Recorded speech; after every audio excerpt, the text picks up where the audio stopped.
and well, somebody hit the right button. I'll mention something about the recordings in a second. Brandon is the Senior Innovation and Accelerator Manager at Trinity Innovation and Enterprise at Trinity College Dublin. And as you've already seen in the invite, he did a lot of other things as well, or is doing a lot of other things as well. What I want to emphasize is something like this. Brandon is for me a special kind of guy. He is, since I've been mixed up in this world of buildings in the built environment, I've been seeing and people have been saying to me that we have all of the technology that we need. The problem is to get it deployed. And since we live in a commercial world, that means somehow getting the commercial world to take it up. Brandon works at that intersection between scientific and technological innovation and what the marketplace will do with it. And I've not really met that many people who have expertise, certainly at his level, at that intersection. So I feel like we're lucky to have him spending some time with us today, and we're going to have a lot to learn. I know from my own conversations with him that he's also knowledgeable, acutely knowledgeable about the troubled times part of the equation. So again, there'll be lots to talk about here. The format is that Brandon will speak for about 20 minutes. I know he expressed just a little bit ago some interest. He may try to tighten that up a little bit so we've got more time for conversation. Scott will moderate the session in his normal fashion.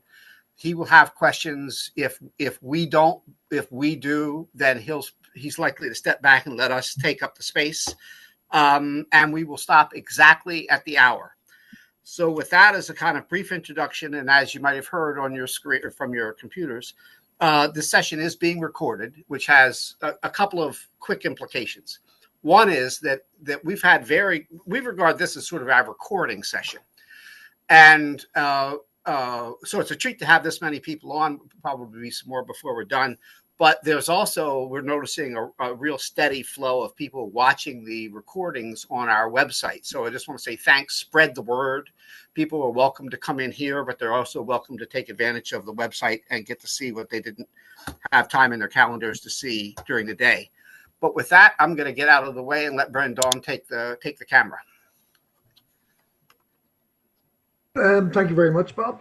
And thanks very much, Scott. Thanks, Bob, for the kind words. When I was thinking about how we would define troubled times, it did strike me that when I read that Donald Trump was seeking to eliminate the IRA, that I knew things were interesting until I realized that he was talking about the Inflation Reduction Act, as opposed to the actual IRA, which many regimes have been trying to put down for a long, long time with limited success. But nonetheless, we are in troubled times. And I think everything Bob suggests I might have been knowledgeable about 2 weeks ago has been kind of turned a little bit upside down. And I think we're all in a situation where we're unlearning lots of things, and hopefully with a view to relearning, repurposing and readapting over the next couple of weeks, months ahead, because I think these are certainly uncharted times. Unless, of course, there's anybody on the call who's in their 90s and remembers the 1930s very well. There may be. I doubt it. But as far as I recall from reading my history, and I like history, the 1930s didn't turn out very well.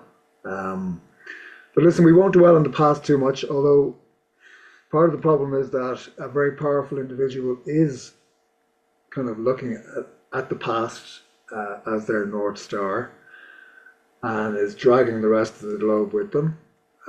What we're going to do is just kind of go through a couple of slides which might just stimulate thinking about how to adopt innovation strategies, I suppose, in turbulent times where disruption is rife, where business models are challenged, and where in the economic and commercial environment that we're operating in, let alone the sustainability environment, which is potentially a huge victim of this turmoil, is concerned. But we need, I suppose, to start thinking about how to adapt and, um, maybe look at reflecting on how agile we are in terms of our ability to adapt.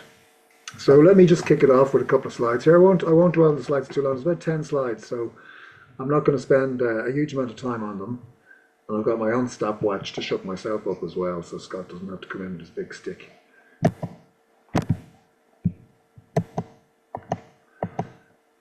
So,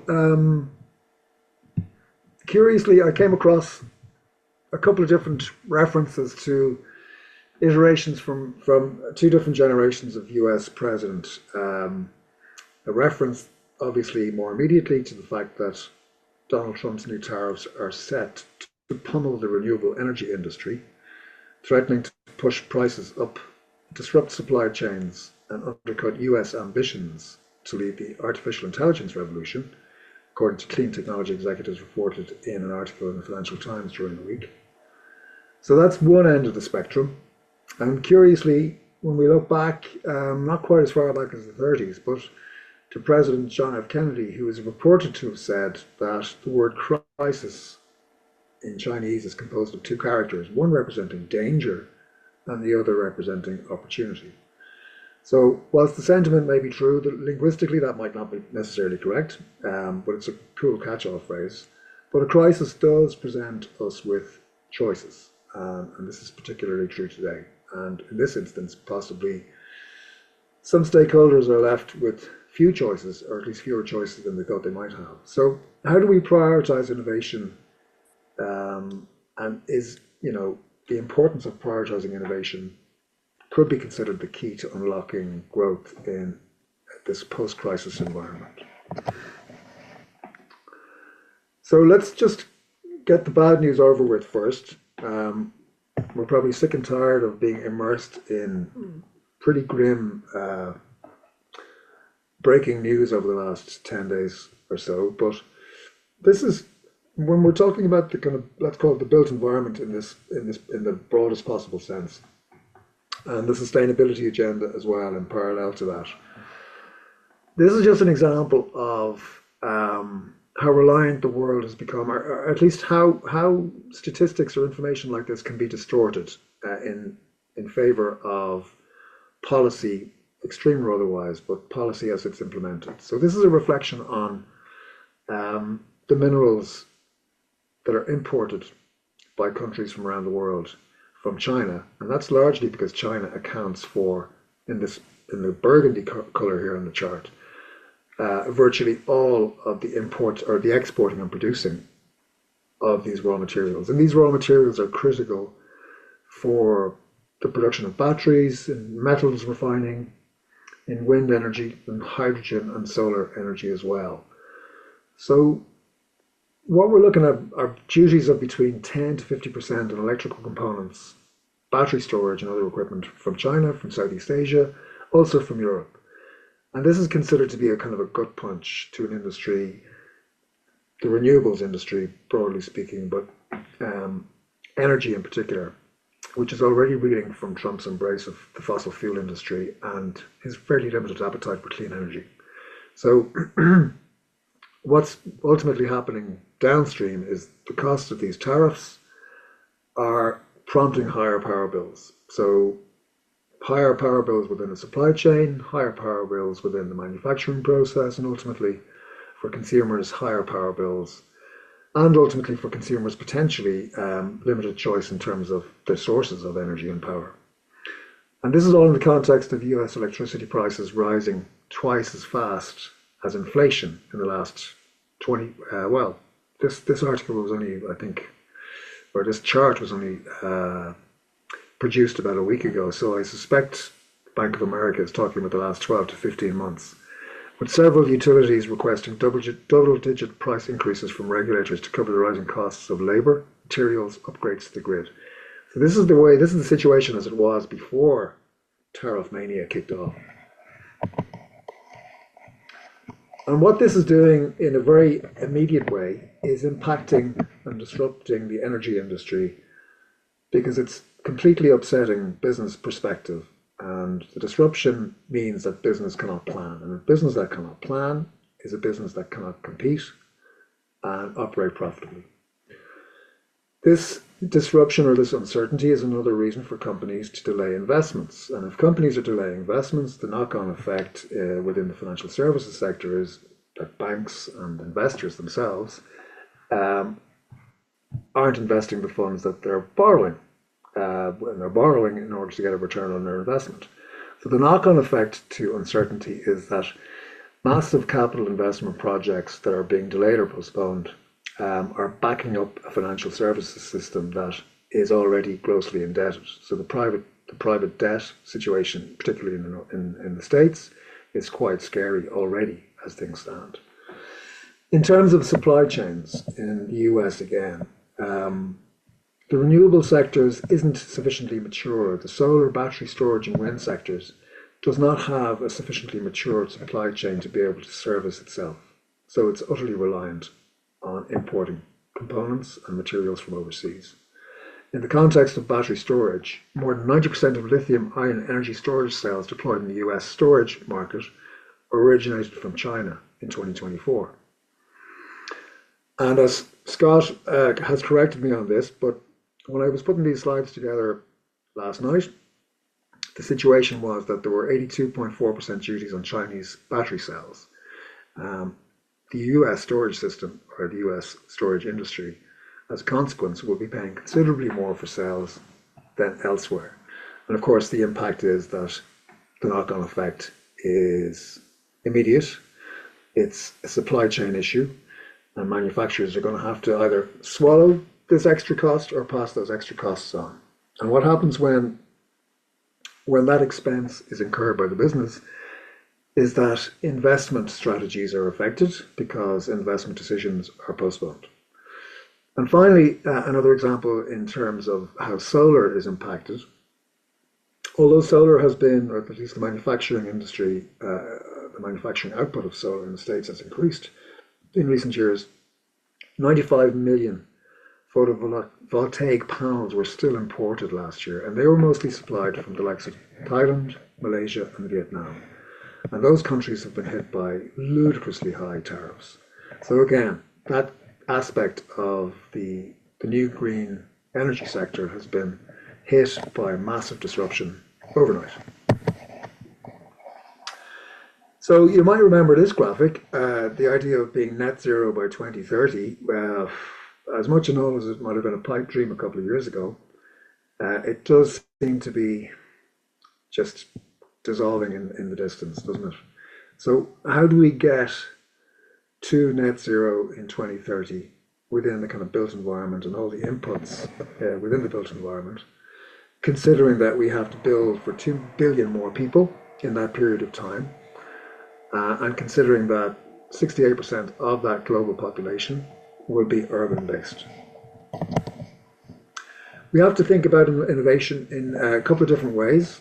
By definition, it's the introduction of something new, referring to products and services, but also enhancements in business models or business processes. Innovation performance, or the way we measure how we innovate, and ultimately, if we can't measure something, we can't particularly manage it very well, but if you can manage your innovation performance, this is the adoption of new and value-adding changes to products, goods and services, processes, and the market establishment activities within the firm. The sustainability component consists of intentional alterations to your organization's services, processes, and products to create long-term environmental and social benefits while ensuring economic profits for the business. You can be innovative and sustainable by incorporating a sustainable innovation business model. And this can be done just by effectively and efficiently analyzing your supply chain in terms of what innovation initiatives you undertake as a business. These are broad stroke innovation principles, by the way. I'm not suggesting that there's anything new about these approaches now, today, than there was 6 months ago. But nonetheless, I think in terms of businesses and how they think about innovation, it's always important to return to the kind of building blocks or the foundation stones of what innovation actually means. So this is where we kind of find ourselves in a sense. We're talking about key innovation shifts that have taken place or are going to are going to take place because we're effectively compelled now to act.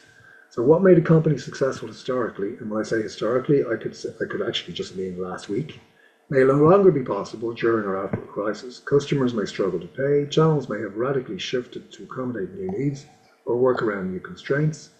A stable regulatory context, remember that, may have changed, potentially creating opportunities that never existed before. The assumptions that support years of stable, predictable growth may no longer be valid. No shit, Sherlock. Adapting the core to meet shifting customer needs. These are key shifts that businesses now have to consider, and this affects businesses in every vertical, in every industry, in every team. When we say adapting the core, what we're talking about are the core resources that we deploy to producing or creating a service. We need to completely readapt how they meet customer needs. Identifying and quickly addressing new opportunity areas being created by the changing landscape. We need to be agile to do that. We need to reevaluate the innovation portfolio that we've created and ensure that resources are allocated appropriately. And building the foundation for post-crisis growth requires innovation in order to remain competitive in the recovery period.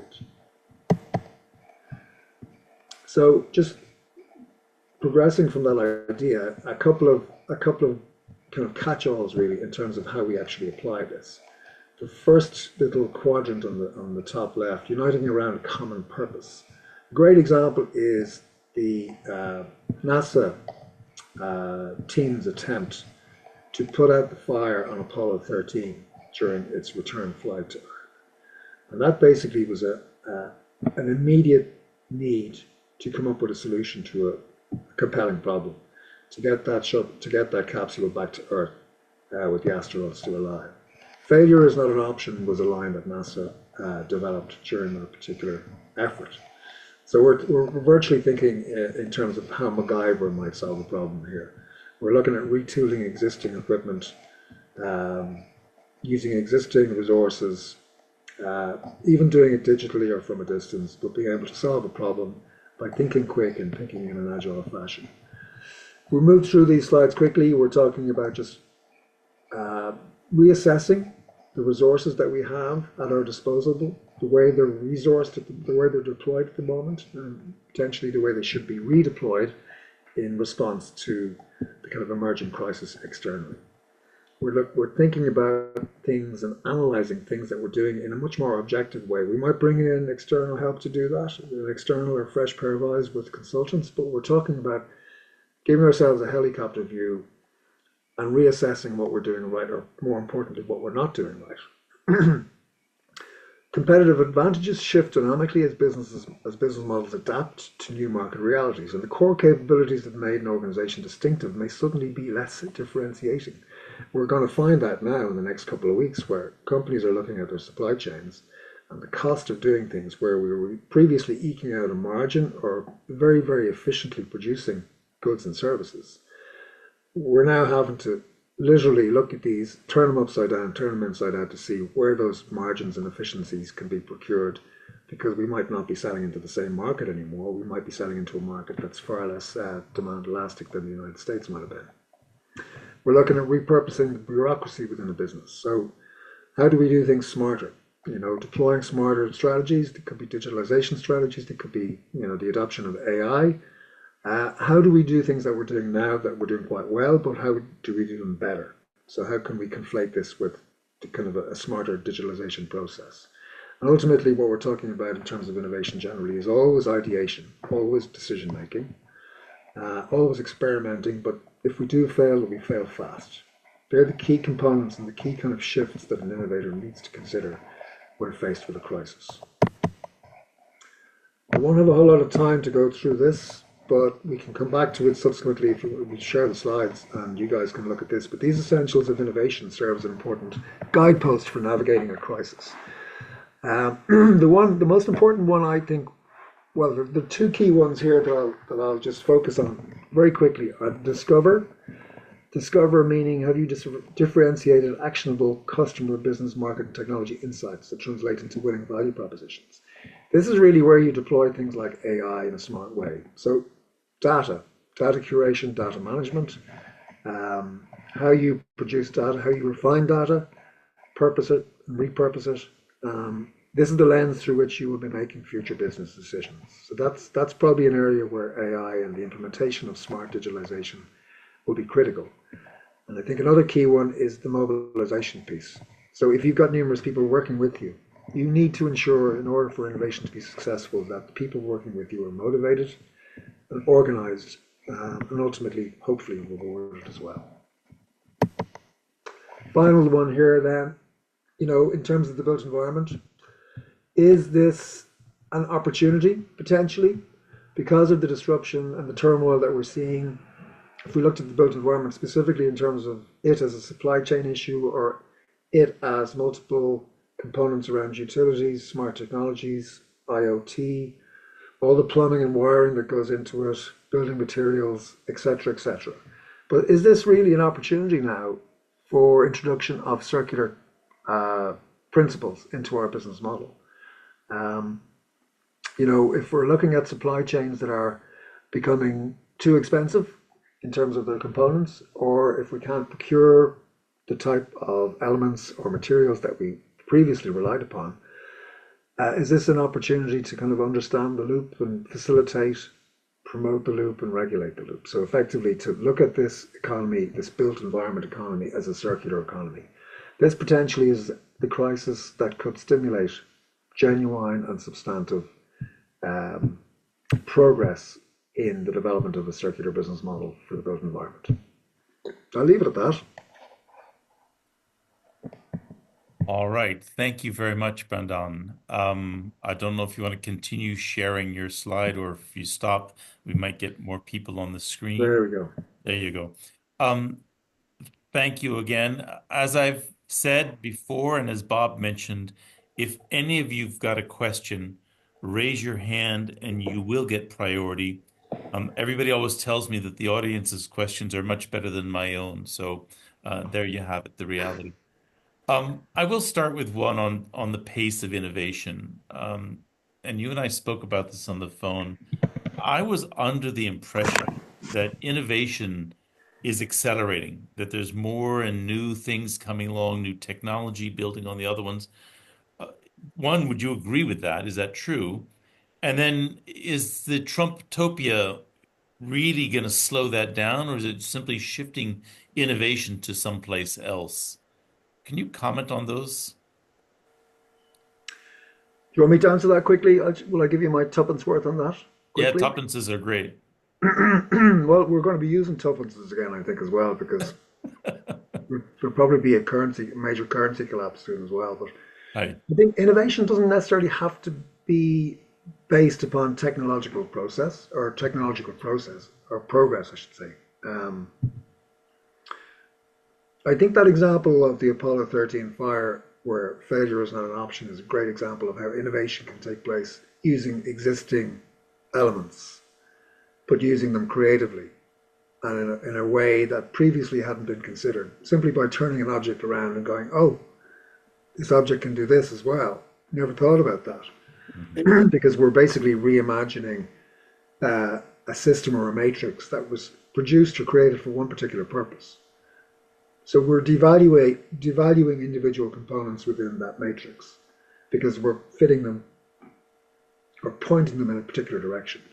Whereas in actual fact, a lot of the components that we use, and we could look at this from a materials perspective, can be repurposed quite easily and reused and redeployed quite easily if we just thought about them more creatively. So I think creativity is a key component of innovation as well. Plenty of innovators out there are using creativity, repurposing models, repurposing products and services, and doing so successfully without the need to invest hugely in new tech necessarily, because the efficiencies are already inbuilt. There's no extra capital cost required, so the money saved there could be put towards or deployed towards different resources that could potentially be more beneficial. But I'm not suggesting that progress at a technical level isn't also a successful function of innovation, because of course it is. And that when it comes to the likes of how we deploy software or tech, in terms of how we internationalize our products or services, you can only really do that with tech, right? Um, and international, I would always look at the idea of digitalization and internationalization as being two sides of the same coin, two sides of the same tuppence, if you like. In If that it's easier to internationalize your service if it's a digital service. I understand, if the Trumptopia is nationalistic and isolationist, and that's a big if. Kind of depends on, is this just a bluffing negotiating strategy or is this a long-term policy shift? But if it is this isolationist withdrawal from the world and let's do everything at home, I would think that innovation would risk um, suboptimal performance in America long term. And the example you and I used on the phone the other day was the French car industry, not meaning to insult it too much, but Renault wasn't selling into the American market because they couldn't sell their cars very well. And that's a matter of protecting your own industry. And it's not out there fighting and competing and having to create new ways and new businesses. Would that be a risk in America of a slowing of innovation and a reduction of the competitiveness of products coming out of the US? I think if you looked history, I mean, the United States has already achieved such such an advanced level of technological development, head and shoulders above most countries, albeit China is catching up rapidly, that it does have headroom, if you like, in terms of its ability to protect its economy. If we were to look this in facile terms, um, such that there's a kind of a protective moat around it, which will enable it to continue to innovate with the resources that it currently has. But I think China is the perfect example of a country that has gone from um, copying and emulating and iterating on existing tech that it's either stolen or whatever. Flattery might be the best form of use here, but it's now in a phase where it's developing its own IP and it's progressing in its own particular direction in terms of its own technological development. And it's got resources that are unparalleled globally, just in terms of headcount, just in terms of the amount of people that they've got coming out of third level education with STEM degrees, the amount of people involved in research and innovation across industry. Um, so that moat that the US currently has will quickly erode the longer it remains protectionist. But I think the best example of how a protectionist economy or a protected economy finds its levels of innovation erode quickly are to just simply look at East Germany, for example, or any of the Soviet bloc countries when the market split between socialist economy and the market economy, West and East.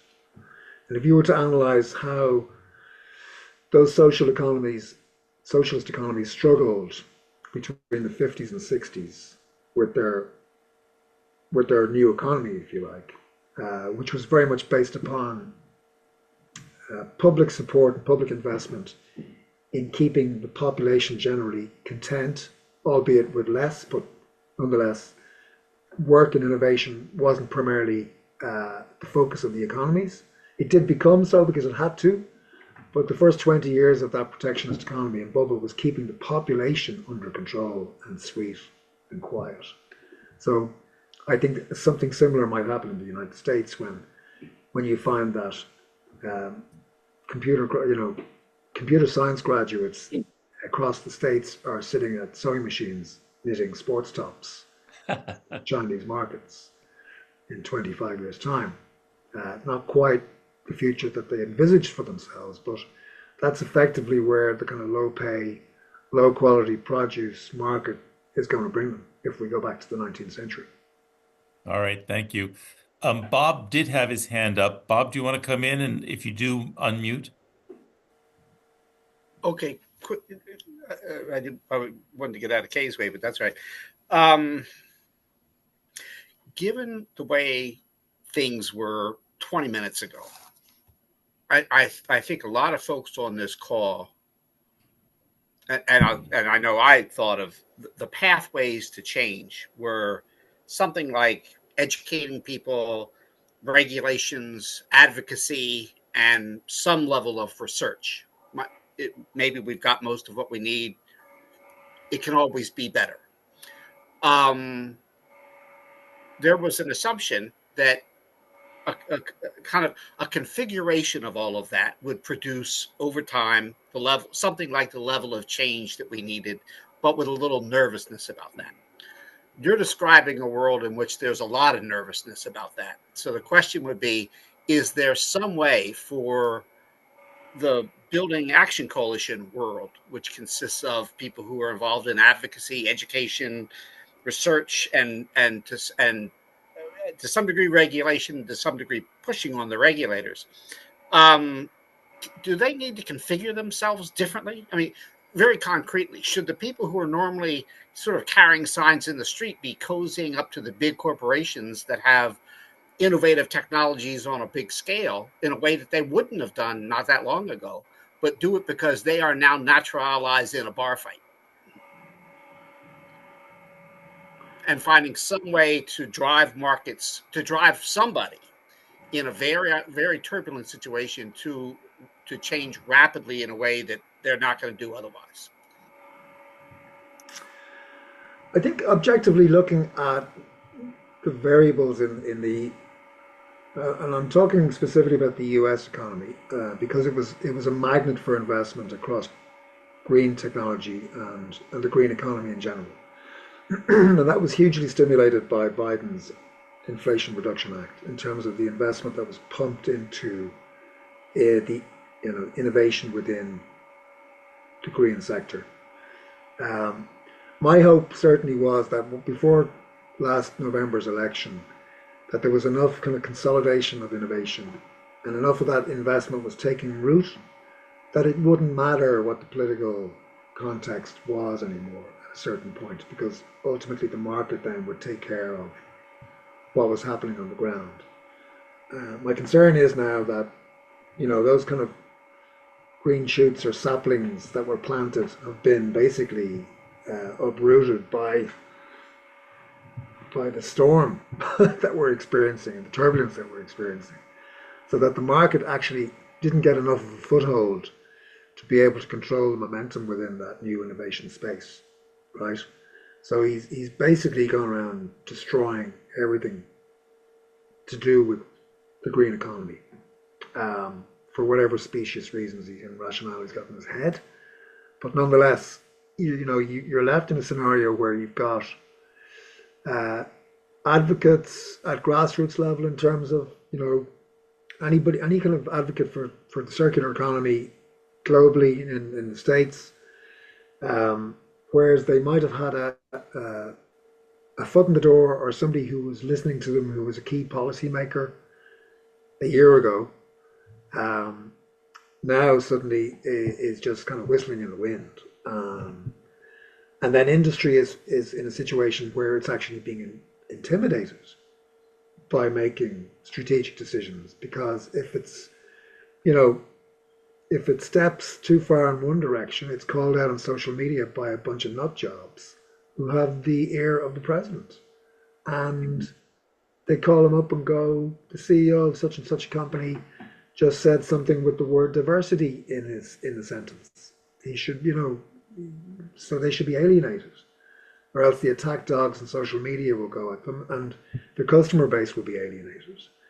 So we're talking about an incredibly fractured, febrile atmosphere. I don't think we've probably seen anything like it since the 1930s in the kind of civilized world, where every strata of society is being intimidated and cowed.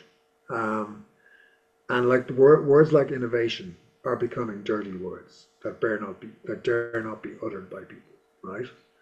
And as the consequence then of uncertainty in the business environment is that major investment decisions that corporates were going to take, for good or for ill, but previously for good because they were seen as being no-brainers in terms of future profitability and future wealth building within business, are now being put on hold because there's no certainty about what way the business environment is going to go. If you're going to put a billion or 2 billion worth of an investment into a new energy technology or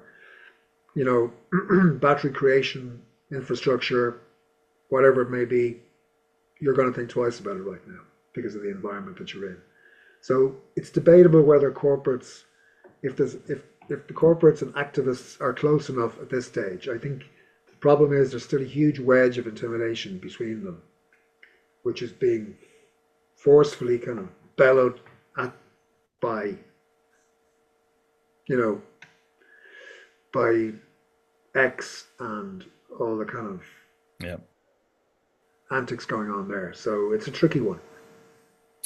All right, let's keep going. I could comment on all of the things that have been said so far, but I'm just going to moderate for now, and I'll turn to Kay and see what you'd like to ask or comment on. I I have a pile of comments, and my comments that I were going to say keep changing because you say something else that I want to elaborate on. One of the things I think we need to, this is turbulent times, no question about it. And I see people sitting on the sidelines, but as you first proposed with Kennedy, there's crisis is also opportunity.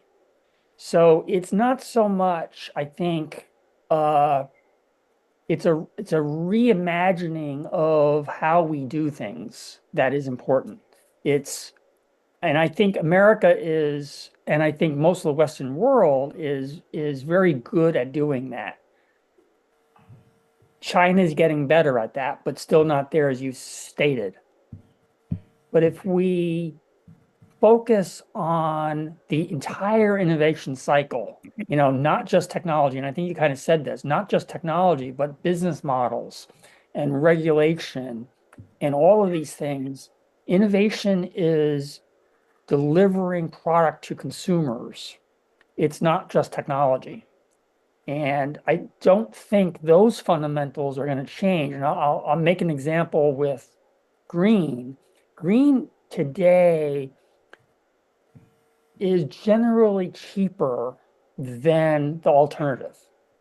Those fundamentals truly haven't changed. Yes, there's going to be tariffs, but what we're meaning is with tariffs, it's going to mean it's going to be cheaper to build a plant in the US for solar panel manufacturing than rely on China. There will be pain early in that transition, but I think the fundamentals still apply. So we have to get over this, looking at Scott's, we need to get over the Golden Gate Bridge and get to the other side and realize that, don't go near the edge and jump. Stay in the center of the road, concentrate on what we can do, and cross the bridge.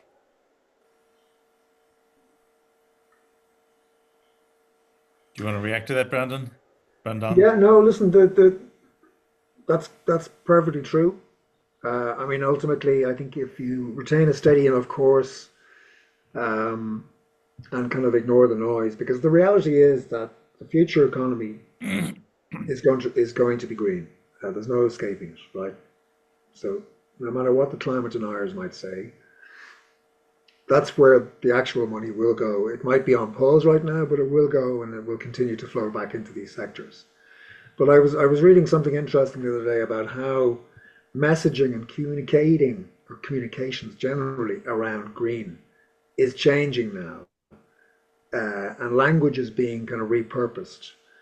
So that even though we're talking about the same principles in terms of what we're investing in, we're not calling them green anymore, and they're not climate related, right? They're efficient, and they're to do with they're cheaper, they're cost effective. So we're kind of repurposing our language to make effectively to sugarcoat, words that might otherwise be toxic to the current regime. And I think a lot of players, either producers or investors in the green space, are acutely aware that when they're talking to policymakers or to kind of key influencers in this industry, they're simply being a bit more coy about the type of language they use. But fundamentally, yeah, Well, it's the same kind of general direction of travel. sorry to jump back in. I've argued that the environmental movement, especially in the US, has made a 30-year mistake. They talked about saving the planet. If they talked about energy efficiency and improving how the system operates, they could have actually created allies on the other side of of the of the uh, of the aisle, but they didn't, and they in effect alienated half of the population and lost great opportunity in moving forward. Yeah.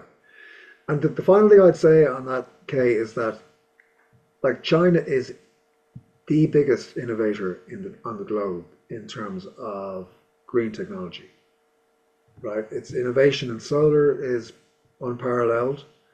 Its battery innovation is unparalleled, and they're going to effectively be flooding the markets that previously might have looked towards the United States, but now are going to be very much in the orbit of China with these new innovative products. So the world is going to go greener sooner.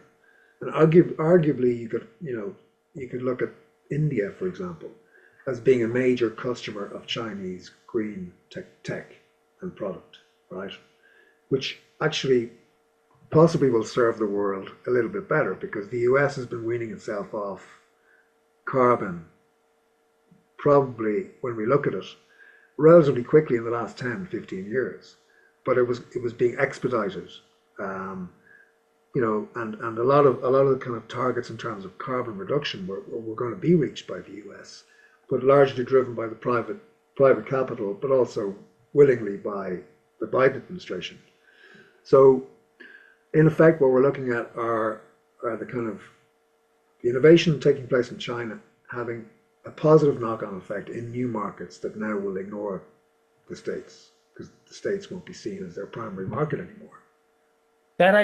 I don't disagree. That I don't disagree with totally. Yeah. I got another hand that's come up from a mystery man named Tomas O'Leary.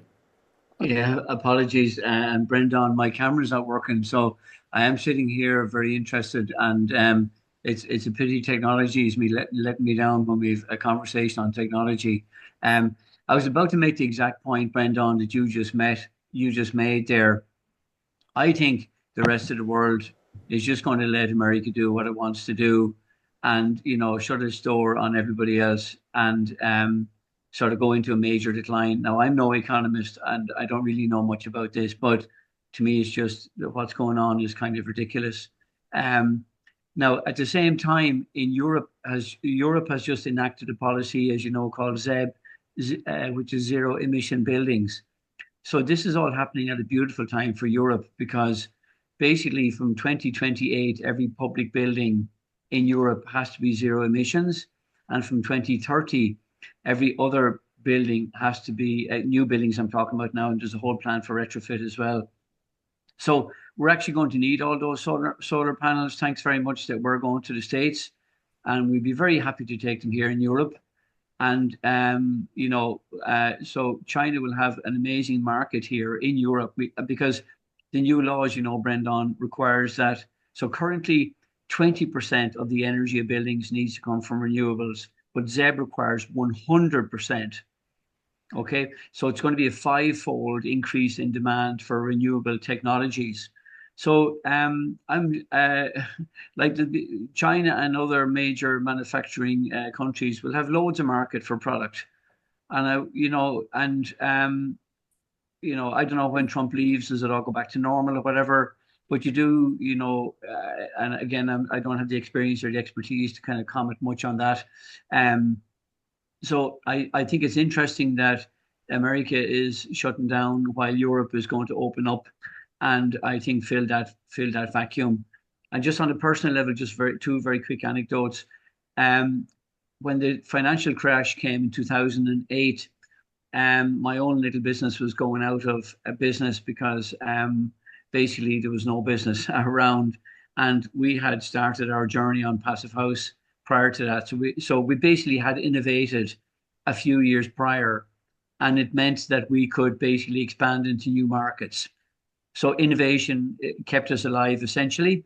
And two other things, if I may, when COVID came, we had to stop our in-class delivery of training courses overnight, and it's 60% of our business.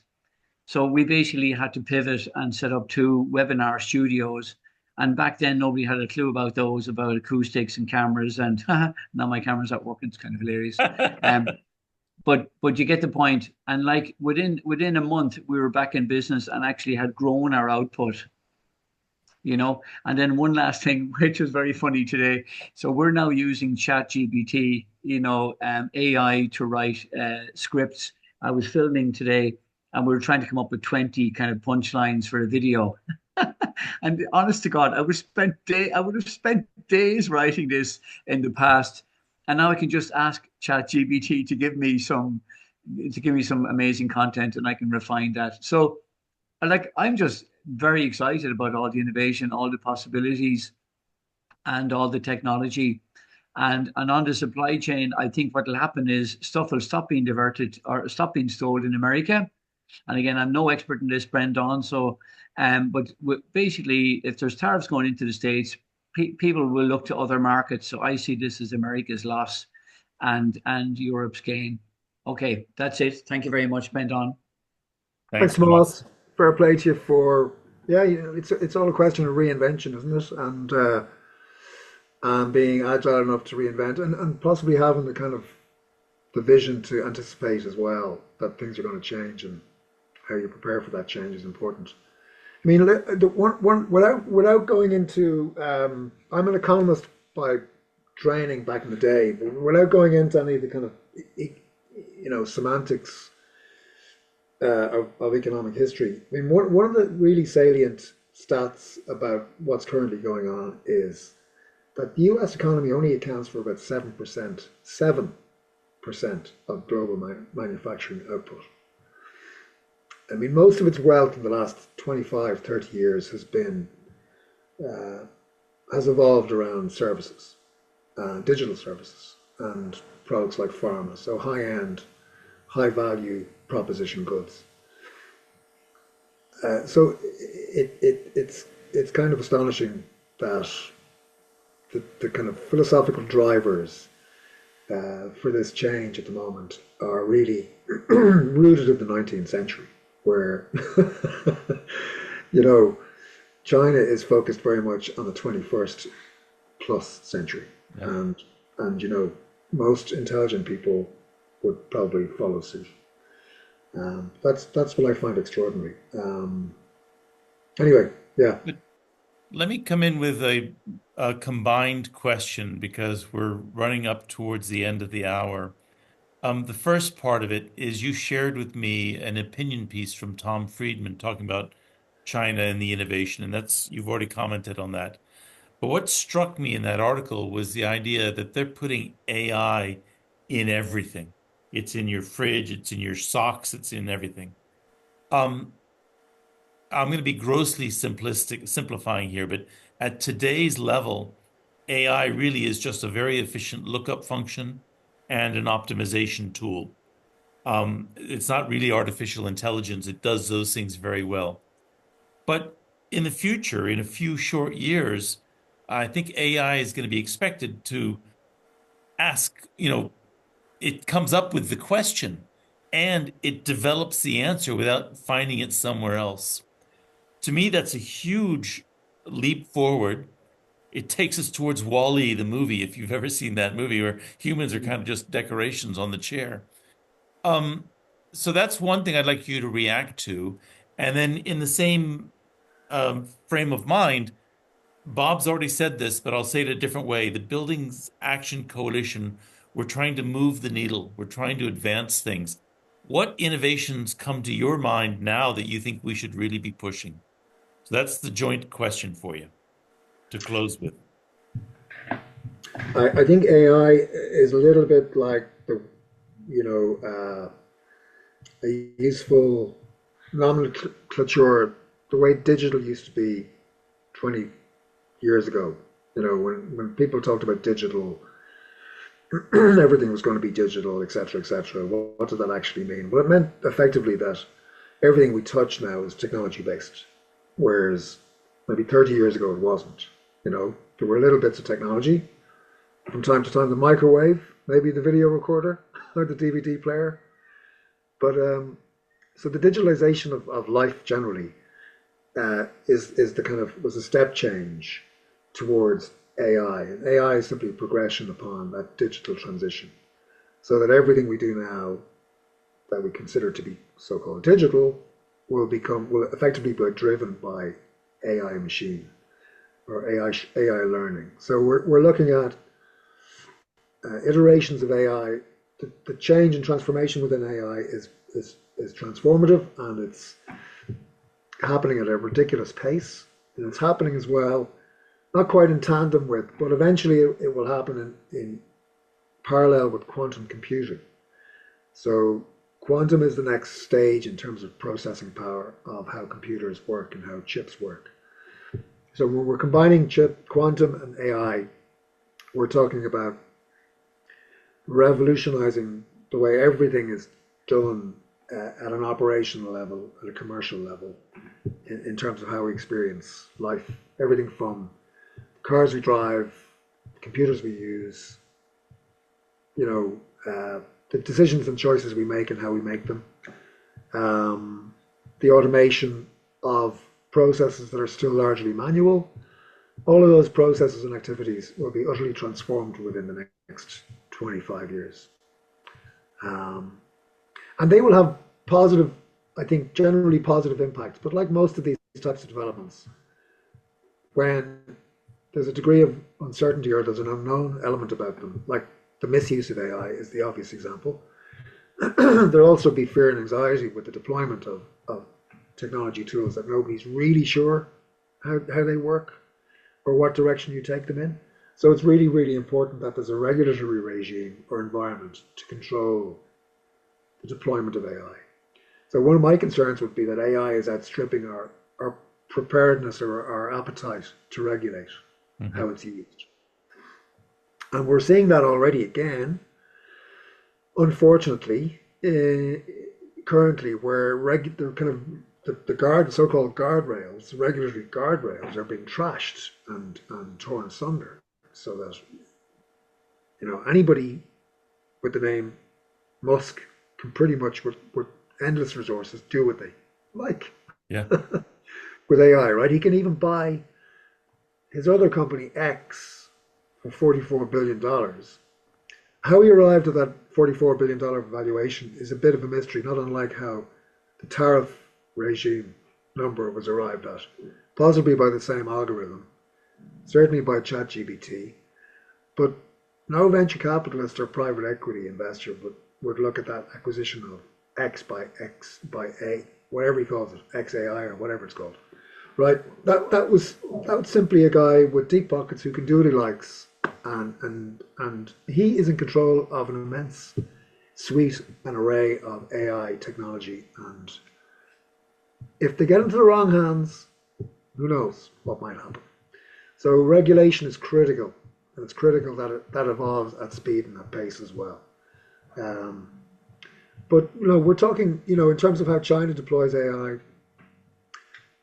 machine learning into the mass industrialization process across everything from, you know, 5G, from telephones, connectivity, communications, mining, cars, batteries, energy, the whole suite of infrastructure that we take for granted within the built environment will be embedded and infused by AI technology in a couple of years' time. Okay. So buildings become intelligent and smart. Well, hopefully. Intelligence and being smart aren't the same thing, of course. There is a distinction to be made between, you know, acting smartly and being intelligent. But the idea would be that at least you would be able to deploy smart technology to make your built environment smarter.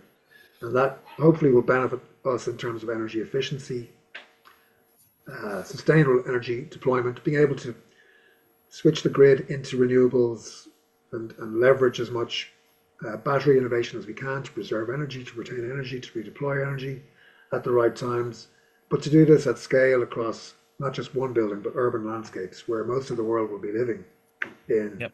30 years' time. We've come up to the end, so I'm going to have to bring the discussion to a close, hand it back to Bob. I'd like to thank you very much, Brendan. That was very, very interesting. Bob, over to you. Yeah, I'll keep this very brief so we stay on time in closing. And with regard to the discussion, just say, when we started this work a few years ago, the challenges were pretty big. Now it's breathtaking, and we're going to have to really dig in on some of these new issues. And I think our summit coming up in June will be an opportunity to do some of that. So I want to remind everybody it's out there. Paralleling some of the things been talked about here today, Bridges to a Sustainable Future in Troubled Times. Register, send our flyer around. Let's see if we can bring more people to it. And if anybody has any questions, contact Barbara Ann or Scott or myself. Our next event will be on May 14th, Wednesday, basically a month from today. We'll get you more information on it as the date approaches. This event has been recorded, will be posted. Draw people, send people to it, come back around. There might be more to discuss here in some future context. That certainly seems so to me. But with that, thank you, Brendan, and thank you to everybody who showed up today. I hope that this was helpful. Talk to you all soon and see you in June. Thanks, folks. Take care. Take care now. Bye-bye.